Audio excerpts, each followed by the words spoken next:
Hello guys, I will show you how you can uninstall program on your system.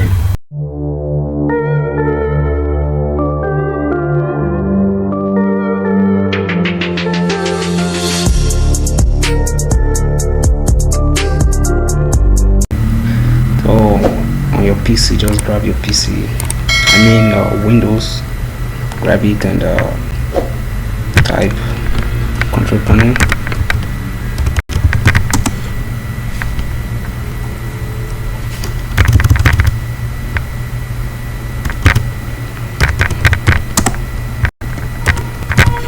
So this is control panel.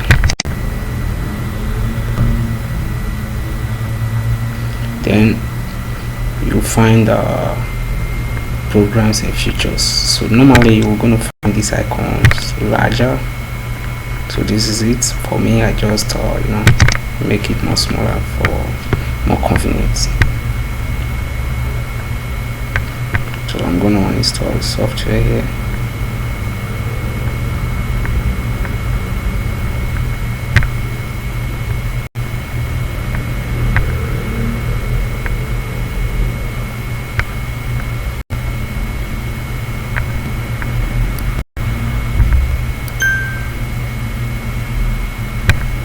Okay, just click it and you find uninstall just like here, but you also sometimes pop up here.